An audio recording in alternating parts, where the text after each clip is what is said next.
Okay class, welcome back sa ating video lecture. Proceed tayo sa part 2 ng lesson 5. For this video lecture, ang pag-uusapan naman natin ay virtual infrastructure, security, and risk. Okay, so basically this is just a continuation of lesson 5 but on a different topic. Now, eto lang kasi ang ginawa ko dito sa video lecture na ito ay iniskipan ko yung portion sa IM na parang introductory doon sa virtual infrastructure and security risk.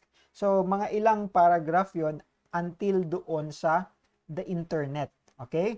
So, I just want it for you to study on your own because that is more of an introductory portion. Now, since etong topic na ito is more on security and risk of virtual infrastructure, diretso na tayo doon sa mga threats or doon sa mga tools na ginagamit ng mga perpetrators at ano ang risk sa mga yon. Okay, so basically, ito yung mga attackers tools. Now, pag-usapan muna natin, ginawa ko itong table form. Let's discuss first yung scanner. Okay? When we are talking of a scanner, etong tool na ito, ang ginagawa nito is to reveal weaknesses on the network sa pamamagitan ng pagla-launch ng mga attacks against those targeted hosts ng mga ports, the TCP/IP. And this is a major category of attacking tools used by crackers. Pag sinabi natin na crackers, okay, for the benefit of those who are not familiar with the term cracker, okay, parang hacker po yan. Except na ang difference nila sa mga hacker is that etong mga crackers, may intention ito na manira ng mga systems, manira ng mga computers or yung ina-atake nila. Pag mga hackers kasi, it is more of they want you to know that there are security holes, there are security lapses, but not necessarily make something dangerous, Pero pag mga crackers, ito yung merong intent talaga na manira. Okay, so this is the common tool na ginagamit ng mga attackers. For the benefit, for the sake of the security administrators, magandang tool din ito para magamit nila to check kung may mga may mga butas ba doon sa kanilang security sa network especially. Okay? So that's first tool. Pangalawa, password cracker. Okay? Etong password cracker, ito yung mga tagahula ng mga passwords. They use tactics para manghula ng mga passwords. At kapag mahulaan na nila ito, okay, syempre makakapasok na sila doon sa system. Kaya nga, ang best advice, di ba, when you are making a password, wag yung mga obvious. Let's say, wag yung mga QWERTY. Kaya naman 1, 2, 3, 4, 5, 6 or 0, 0, 0, 0. Or yung mga birthday ninyo, mga combinations. So, we want to make it alphanumeric tapos may mga special characters pa para mahirap siyang hulaan. Okay, marami kasing magagaling maraming mga programs na nakakapanghula din ng mga password. Okay? So that's another one. Third, Trojan horse. Eto, hindi na ito bago sa inyo. Familiar na kayo dito. Hindi lamang sa konteksto ng ano nga ito, mythology ba ito? But on the context of computer security. Because when we are talking of a Trojan horse, okay, this is an unauthorized computer program that is acting as if it is a legit program. Or maybe coming from a legit program pero meron palang unauthorized program behind that performs a series of functions unknown. Okay? Hindi alam ng user. Tapos yun pala, nagnakaw na ng password, nangopya ng mga files without the user's knowledge. So yan po ay Trojan horse. Ang sumunod ay sniffer. Sniffer naman, ang ginagawa nito is to grab information, traveling along a network by placing network interfaces into a promiscuous mode. Normally kasi, pag may mga traffic mayroong mga information na back and forth, going back and forth from one location to another, they are put in a non-promiscuous mode. Ibig sabihin, limited lamang yung makikita, okay, kung ano lang yung pinapadala. Samantalang pag nakaset yung mga network interfaces into promiscuous mode, ibig nito sabihin makakapture lahat ng network traffic. Okay? Parang ganito lang yan. Meron tayong tinatawag sa psychology na selective attention.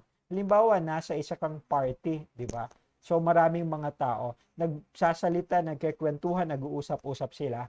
Pag non-promiscuous mode, para siyang selective attention, na kung sino yung kausap mo at the moment, napapakinggan mo, naiintindihan mo kung ano yung pinag-uusapan ninyo kahit na may mga ingay sa background. Pero pag naka-promiscuous mode siya, lahat, okay? Lahat ng ingay within doon sa kwarto ay naririnig mo. So that lahat ng information that are traveling along the network when applying it in the context of computer security and itong mga risks. So ganun ang ginagawa ng sniffer. Parang pinapakinggan niya lahat. Okay? So, yan naman po. So, pwede yung maging device, maging tool para makapagnakaw ng mga information. Okay? So, that's one. Another, IP spoofing. Pag sinabi nating IP spoofing, ito yung nagpapanggap na para siyang legit na IP pero hindi naman pala. Okay? It fools the computer network by believing that the IP address associated with a trusted source. Mukha siyang okay, pero yung totoo hindi naman nagpapanggap lang. They trick their victims into interacting with a phony website. Meron pang isang klase ng spoofing. Yung tinatawag naman natin na email spoofing. Yung email spoofing naman, ito yung mga they try to fish, they try to scam people, to scam users. Akala mo legit coming from BDO na website may pinapagawa sa'yo sa account mo. Pero pag tinignan mong mabuti yung email address, bdo.gov.ph or bdo.net.ph. In fact, it should be bdo.com.ph. Kunwari ganoon. Kung tama man yung alala ko sa website. Okay? So, that's spoofing. But in particular here, pinag-uusapan natin IP spoofing. Now, meron pa tayong tinatawag na mga destructive device tools. Ang mga destructive device tools ay mahahati natin ito sa 4. Okay? First one is the email bombs.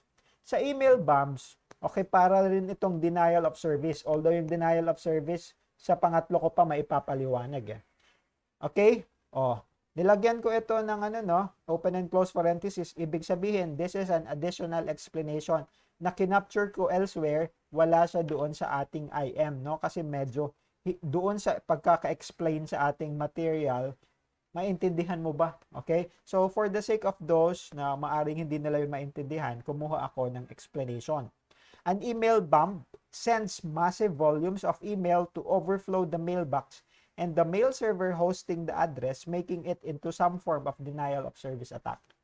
Okay? Ibig nito sabihin, pag email bomb, nagbomba ng pagkadami-daming mga emails, at ayun sa sobrang dami, so grabe yung traffic, yung mga iba tuloy ng mga emails parang hindi tuloy makapasok. Kasi nag-overflow na yung mailbox at napuno na siya. Okay, that is email bomb. Pangalawa, worms. Yung worms, okay, meron tayo ditong open and close parenthesis. Ibig sabihin, para mas maintindihan ninyo itong mabuti, dinagdag ko ito at wala po ito sa ating IM. Pero useful ito para mas ma-appreciate ninyo anong ibig nito sabihin. A worm is a program that copies itself repeatedly. For example, in a memory or on a network, using up resources or even possibly shutting down the computer or network. Kunwari ang laman ng iyong storage ay 1 gig pa. Nakapasok, nagkaroon ng worm, isang program, isang malicious program, malware, sa computer mo, at ang ginawa niya, kinopya niya at kinopya yung sarili niya hanggang sa napuno. Okay, from 1 gig, bigla na lang magugulat ka. But 100 MB na lang ito? Saan napunta yung 900 MB ko? Yung pala, merong worm sa iyong computer and it copies itself repeatedly hanggang sa mapuno yung resources mo. Okay, at pwede pa na ma-shutdown yung computer or yung network kasi nga, because nagkaroon ng overload. Okay? So, that is the function of worm. Pangatlo, the denial of service attack. Ang denial of service attack, usually ginagawa ito ng ibang mga ibang mga hackers or ibang mga intruders because they prevent any part of an automated information system from functioning in accordance with its intended purpose. Okay? Halimbawa, you try to access a government agency website. Okay, kunwari si BIR, no? Nag-access ka. Pero nagtataka ka, biglang hindi ka makapasok doon. Yung pala, inatake na ito ng mga hackers, no? Nagpadala ng DOS attack, no? Denial of service. Ibig sabihin parang email bomb that they send massive volume of traffic, no? Para yung mga legitimate na mga users, legitimate visitors doon sa website, hindi sila makapasok kasi merong in-apply pala na denial of service attack doon sa particular website para mapuno ng traffic, 'di ba? Parang yung sa sniffer, it captures all the network traffic and it's as if na legit yon pero hindi naman pala, pero yung mga legit na mga visitors hindi makapasok doon kasi pinutakte na ng denial of service attack. Okay, so that is number 3. Number 4, viruses. Ito common na ito at napakadami po ng mga iba't ibang klase ng mga virus sa ngayon. This is a potentially damaging computer program that affects or infects a computer negatively by altering the way the computer works without the knowledge of the user or the permission of the user, no? Kapag na-infect na yung computer ng isang virus, pwede itong kumalat at sirain yung ibang mga files at saka mga programs, application, softwares at maging yung operating system. Kaya nga siya kabilang po siya dito sa destructive device. Okay, so ilan po ito sa mga tools, na ginagamit ng mga masasamang loob para manira, ng mga computer programs or even the networks. Now, these are the recommendations para sa mga professionals, sa mga IT professionals, sa mga security administrators, officers, and even the IT auditors. They should look for the following 4 major areas of security holes.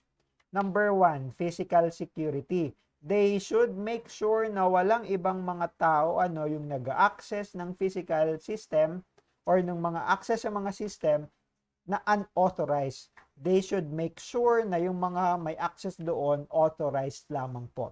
Otherwise, magkakaproblema po tayo dyan. Kasi ang question dyan, paano nagkaroon ng access si Mr. X? Dapat si Mr. A, B, and C lang yung may access doon. Okay? O kaya naman kasi possible na may mga flaws sa hardware. Kaya nakapasok yung mga ibang mga unauthorized persons. Pangalawa, software security holes. Ito naman ay mga flaws sa operating systems at saka mga protocol that allow the breach of security. Kung ito, physical security, ito naman software. Okay? Doon sa ating mga application programs, sa mga softwares, operating systems. Incompatible usage. Maaari kasi na yung hardware at saka yung mga software nung sinet up hindi pala compatible. So that should be a consideration that should be an areas that should be considered. And number 4, ito, lack of security. It's either an absence of security or lack of security. Ibig sabihin ng lack, mahina. May security nga pero hindi naman sapat. So that is a weak or lack of security. Now, there should be implemented policies that allow yung mga hackers at yung ibang mga intruders to be prevented from accessing those systems. One hacker noted that default passwords in hardware such as routers are often not changed. Ito, hindi lamang po ito sa mga hardware, mga passwords in general, usually, kung ano yung password mo ngayon, as if lang yan Kahit ako, bihira ako magpalit ng password. Kahit na ina-advise na dapat you should update, you should change your password periodically to avoid any access to your accounts, no? So, lack of security. Now, ito yung mga security recommendations, no? These are 6, if I'm not mistaken. Yes. Number 1, regularly check for security advisories. Okay, especially if you are connected with some organizations, security organizations like CISERT, Computer Emergency Response Teams, and other vendor advisories. Usually pag yung ating mga networks, yung ating mga computer resources ay naka-outsource o kaya naman binibili natin o binabayaran natin ito sa ibang third parties, may mga advisories yan from time to time as part of their as part of the fee na binabayaran natin or added value added information. So we should check those advisories, no? Pangalawa, review security policies on a regular basis. Okay? Oh, that's important, no? We have to monitor yung mga security policies kasi baka mamaya nagiging obsolete na siya o kaya naman nadadagdagan ng mga risks pero hindi siya nako-cover, hindi naka-capture ng mga security policies natin. Lalong-lalo na mabilis magbago, In terms of information technology, it changes abruptly. Number 3, report security breaks to authorities and organizations. Kung nagkaroon ng mga security breaches, we should report it para ma-identify din ano yung mga protocols para maiwasan yan, ma-minimize yung mga effects, yung mga risk doon. Okay? Number 4, security audit. Conduct security audit on a regular basis to uncover security weaknesses. O kaya nga, ito yung trabaho ng mga information systems auditor or yung mga IT auditors or equivalent positions. Number 5, check for hacking sites to gain a better understanding on hacking methods. At i-align ko ito sa number 6 na think like a hacker. Look for security holes. Para maintindihan mo kung paano nag-iisip ang mga hackers, you should act as one. You should think as one, no? Not necessarily you should act as one. Kasi if you act as one, hacker ka na dyan. But you should think as one. Okay? Isipin mo, parang, kung ako yung hacker, ano yung gagawin ko? Okay? Para makita mo, magkaroon ka ng vision sa ano bang mga controls na ilalagay mo sa iyong organization para maiwasan ang mga security holes, no? Apply methods such as password crackers and tools to uncover security holes. Okay? So, sa iyong organization, pwede mo yun magawa, provided na yung purpose nun is to improve your security. Okay? So, you think like a hacker. And, visit mo yung mga hacking sites, kung meron kang mga alam. Okay? Now, let's talk about intranet and extranet security. Kasi kanina pinag-usapan natin yung internet versus intranet versus extranet. Ano naman ang security natin when we are dealing with this one? Especially na kapag intranet, private within the organization only yung access. Tapos pag extranet, ine-extend natin sa ating mga customers, sa ating mga suppliers, vendors, at iba pa. So, meron akong highlight dito, which is basically dalawa. Dapat yung mga authorized personnels lang yung may access sa network, and they should only use it in authorized way. So, we want to make sure na naiiwasan natin yung mga unauthorized users at saka yung mga unauthorized access. Okay? Now, let me just expound this concept and applying it, I will extract some information from chapter 10 on computer security and safety, sa aking IT application tools na subject. Okay? Kasi pinag-uusapan natin dito unauthorized access, at saka unauthorized use. So, eto kasi ay isa or dalawang klase ng security risk, Ang difference nilang dalawa, pag unauthorized access, okay, that is the use of computer without permission. Hindi ka allowed. Pag unauthorized use, allowed ka pero you go beyond of your authorization, The use of a computer or its data for unapproved or possibly illegal activities. Now, eto, may ethics involved dito Kasi halimbawa, ang mga sumusunod ay maisasabi natin ng mga unauthorized use. An employee using an organization's computer to send personal email messages. Or an organization using an employee using the organization's word processing software to track his or her child's soccer league scores. Or someone gaining access to a bank computer and performing an unauthorized transfer. Okay? Kasi halimbawa, ito very common, especially number 1. Is it morally right? Is it ethically correct to access your personal email sa office or sa computer ng iyong office, Tama ba 'yon? Does it violate unauthorized use? Kasi hindi siya work related. So that is a subject for debate ng mga topics But that is a concern for consideration that we should resolve as much as possible when we are dealing with intranet and extranet security. Okay? That's one. Now, sumunod, wireless security risk. Alam niyo sa inyong IM, meron kasi dong pinag-usapan sa wireless security. Pero hindi ko na pinick up kung ano yung explanation doon. Nevertheless, okay, ang ginawa ko dahil ito ay covered din sa isa kong topic sa sa IT application tool when discussing with wireless security, kasi kaya yun na lang din ang kinuha ko. But of course, I leave it to your responsibility. I want you to be responsible of reading also your IM, especially kung hindi ko namang kinakapture lahat doon, no? Now, of course, yung wireless security or yung wireless access, may mga advantages yan. Convenient yan, pero it poses additional security. How do we know na hindi tayo yung, let's say, 'di ba, wireless technology, we can communicate, from one location to another wirelessly. Unlike dati yung mga telepono na nakakable na para makatawag ka, kailangan mo may nakakabit na kable ng telepono sa inyo, telephone line, no? Dati yung transmission dumadaan doon sa kable. Pero ngayon wireless na through radio waves normally. So how do we make sure na walang nananakaw? Kasi halimbawa, meron kang pinadala or tumatawag ka sa isang mong client, tapos may confidential information kayo na pinag-uusapan. Paano natin masasabi na hindi yun mananakaw or hindi yun mapupunta saan man? Remember yung sniffer, no? So baka kasi marinig yun ng iba.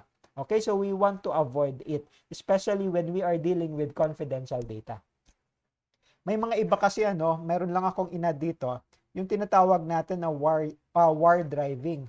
Etong war driving, they try to steal information in a way wherein individuals attempt to detect wireless network using their computer devices, usually mga notebook or mga laptop or even mobile devices, no?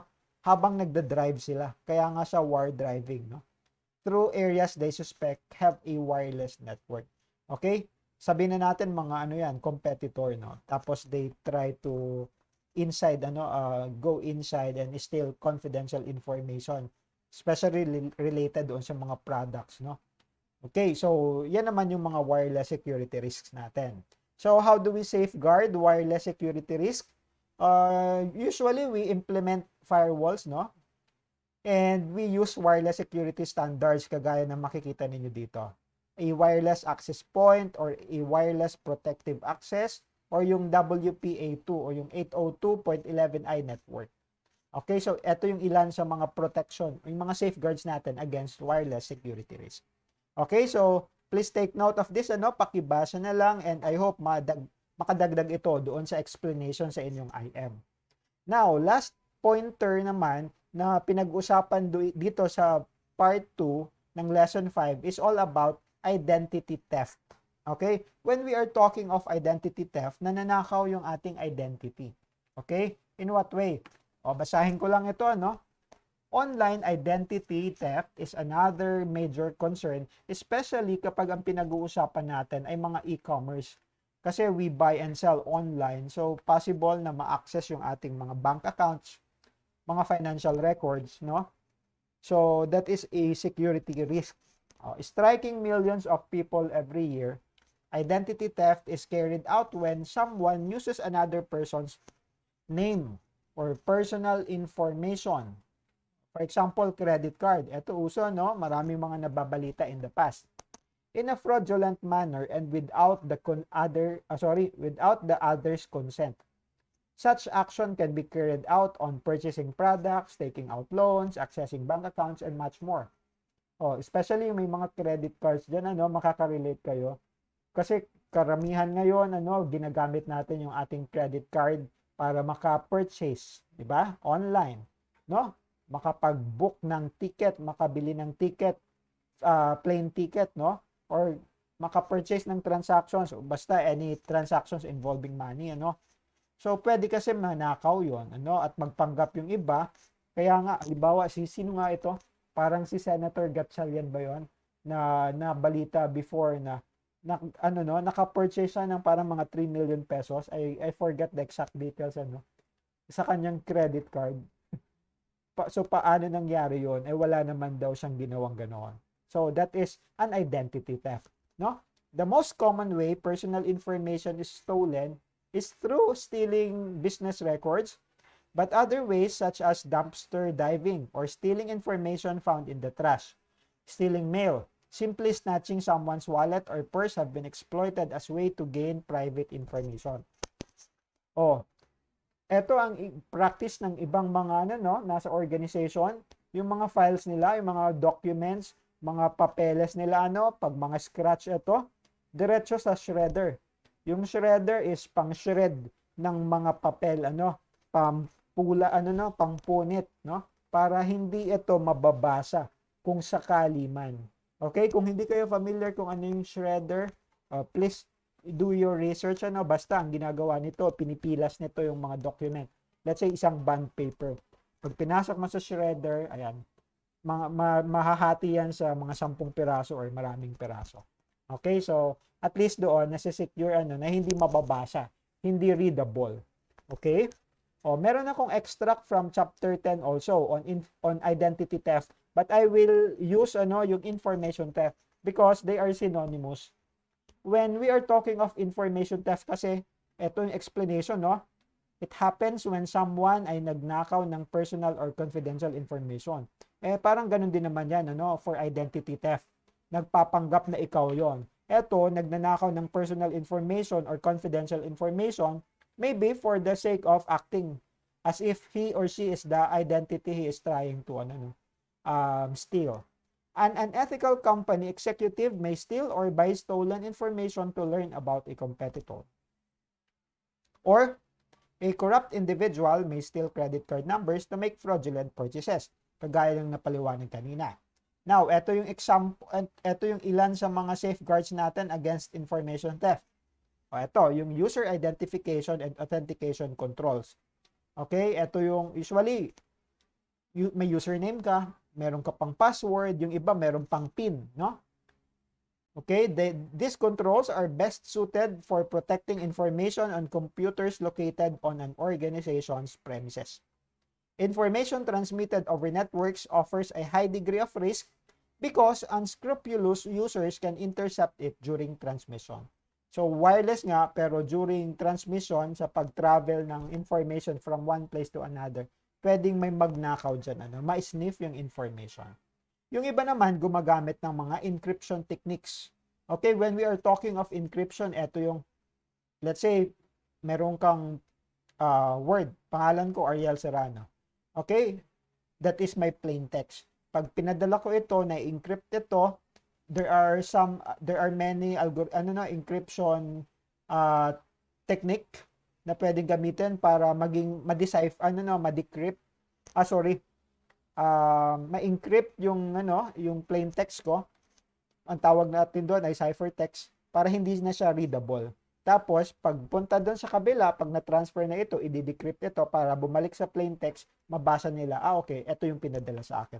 Pero within the transmission, from one place to another, encrypted siya para hindi mabasa ng iba. Okay? So, for more details, okay, kasi kung mapapansin niyo, marami akong mga in-insert dito, from chapter 8 on communication technology and networks and even chapter 10 on computer security and safety. Kasi maraming related na topics dito. Okay? So, hanggang dito muna tayo, medyo mas maiksi itong ating discussion on itong virtual infrastructure and security risk. Okay, now if you have any questions, please let me know. Assist ko kayo para ma-accommodate ko yung mga tanong ninyo. And I will see you on part 3 of lesson 5.